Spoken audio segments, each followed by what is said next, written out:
안녕하세요. 만나서 반갑습니다. SNT에서 통합과학 가르치고 있는 김한울이라고 합니다.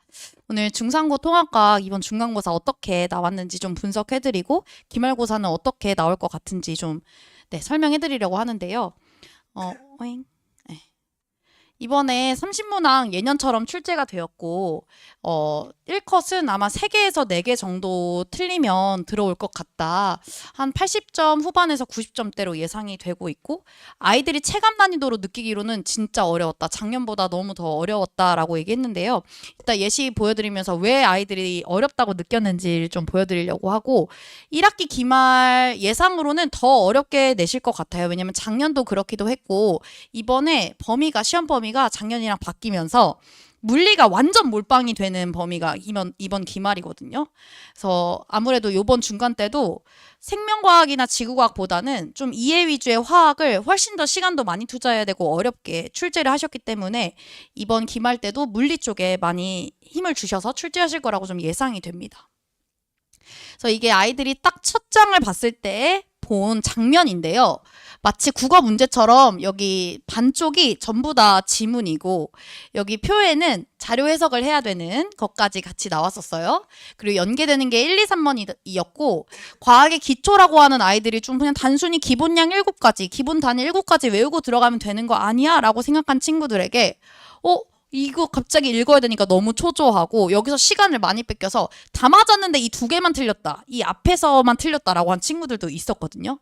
그래서 그 정도로 좀 아이들이 당황스럽게 해가지고 좀 멘탈을 흔들어서 뒤에 잘 외우고 들어간 것도 좀 맞추기 어렵게끔 내는 문제였고 이런 게 이 기말고사 때도 지구 시스템에서 층상구조, 직권이나 대기권에서도 충분히 어렵고 방대한 지문으로 나올 수 있는 부분이기 때문에 평상시에 좀 이런 거를 계속 좀 트라이할 수 있도록 수업을 구성할 예정이고요.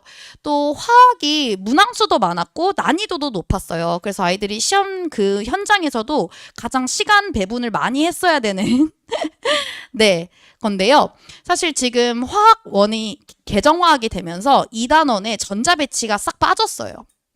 전자배치가 빠지면서 이게 통합과학으로 내려갔거든요.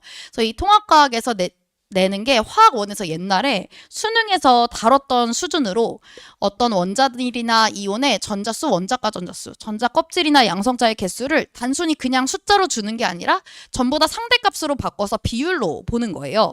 그럼 아이들이 실제 이 숫자만 보고도 이게 어떤 원소인지 단번에 볼 수가 없다 보니까 원자번호 1번부터 20번 외운 거 있잖아요. 그걸 다 써서 다 확인해 봐야 되는 거예요. 평상시에 수업 시간에도 이런 거 되게 연습을 많이 했긴 했는데 원소기호 3-4개면 모르겠는데 두세 개만 모르겠는데 4개까지 그리고 그냥 중성 원자도 아니고 다 이온으로 바꿔버리니까 이거 전자 다 더해서 70개 어떻게 찾지? 이 70이라는 숫자가 주는 이 압박이 안 그래도 첫 시험인데 너무 컸던 거죠. 근데 반면에 생명이나 지구과학 부분에서는 교과서 학교 프린트에 있는 학교 프린트 사실 조금 어려웠거든요. 예를 들어 막을 이용해서 물질이 이동한다라고 했을 때도 능동수송까지 전부 다 알려주시고 교과과정 벗어나는 것도 많이 했는데 그거에 비해서는 굉장히 평이하게 단순 암기한 사람들 잘 맞출 수 있도록 냈어요. 근데 이게 좀 후반에 있다 보니까 앞에서 내가 예상치 못한 것 때문에 시험 관리가 되게 많이 안 되고 화학 때문에 좀 많이 나 이번 시험 망친 것 같아 라고 느낀 친구들은 뒤에서 잘 아는 것도 좀 흔들릴 수 있게끔 아이들이 전반적으로 좀 당황할 만한 그런 시험이었다라고 생각하시면 될 것 같아요.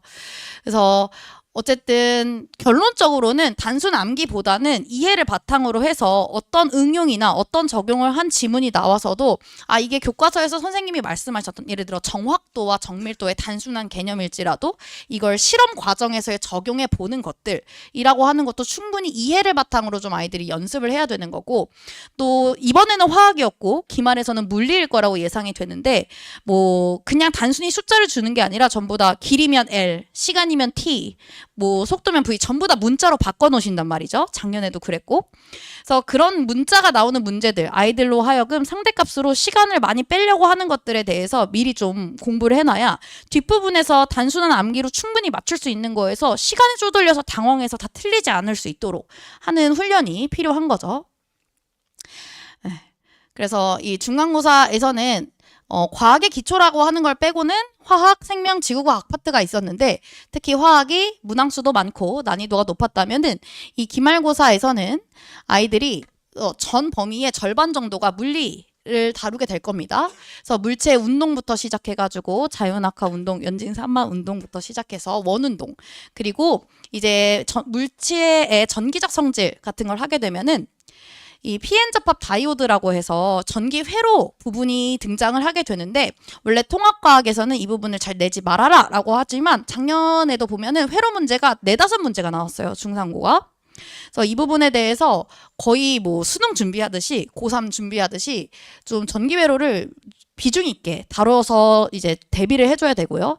왜냐면 올해 선생님들도 사실 프린트를 작년 선생님 쓰셨던 걸 그냥 그대로 갖다 쓰시거든요. 그래서 그거 작년 기준으로 해서 우리가 대비를 하는 게 최선이라고 보이고 나머지 생명과학이나 지구과학에서도 지엽적인 부분에 암기가 빠지지 않도록 꼼꼼히 대비를 해줘서 중간고사 때 좀 아쉬운 성적을 받았던 친구들은 최대한 많이 할 수 있게끔 대비를 해야 되겠습니다. 그래서 제가 지금 보여드리는 게 작년 기준 회로 문제들이에요. 이 오른쪽에 있는 중상고 작년 회로 문제들이 사실은 수능에 출제되는 물리원과 거의 다르지 않죠. 다이오드가 몇 개씩 들어있고 전류의 방향 같은 것들을 묻는 기억, 니은, 디귿, 선지까지 전부 다 동일합니다.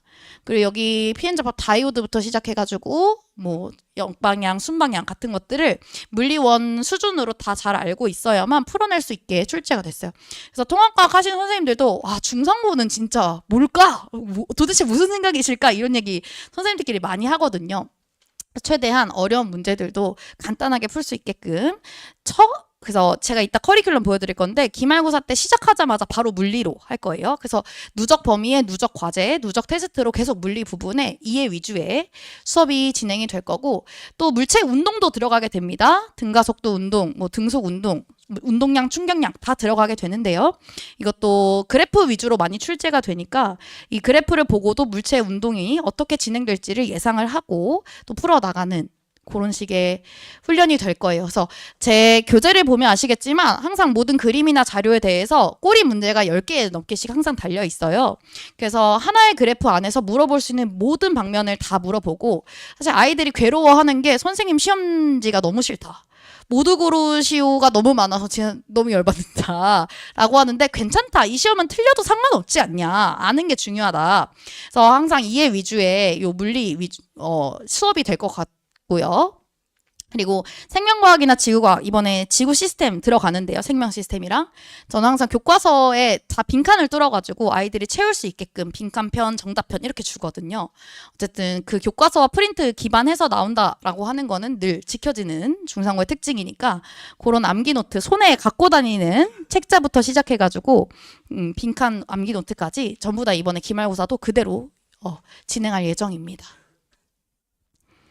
그리고 현장 질의응답 클리닉을 위주로 이번 중간고사 때를 했었는데 아이들이 질문이 이 기말고사 때는 더 많을 거라고 예상이 돼요. 물리 부분도 좀 많이 어려워하고 해서 이번에 온라인 줌클리닉도 주 3회 이상 진행을 할 거라서 아이들이 질문하고 해결하는 거에는 더 원활한 기말고사가 될 거고요.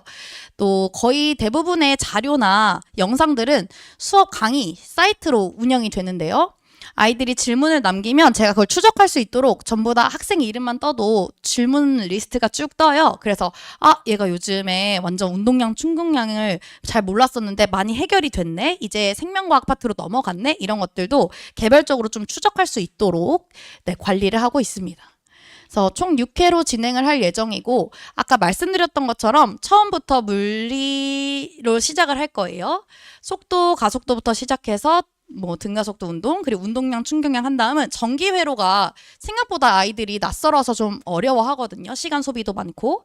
그래서 회로 간단하게 푸는 법 처음에 3주 동안 진행을 하고 이 뒤에 있는 생명 시스템과 지구 시스템 같은 것들도 빠지지 않게 다 잘 암기해서 기말고사 때 진짜 100점 해서 뭐 중간고사 때 좀 아쉬웠던 점수 같은 걸 다 만회할 수 있도록 이렇게 진행을 하도록 하겠습니다. 제가 오늘 뒤에 또 수업이 있어가지고 길게는 못하는데요. 문의사항 있으시면은 학원으로 제 연락처 물어보셔도 되고 학원에 전달해 주셔도 되고요. 얼마든지 질문해 주시면 되겠습니다.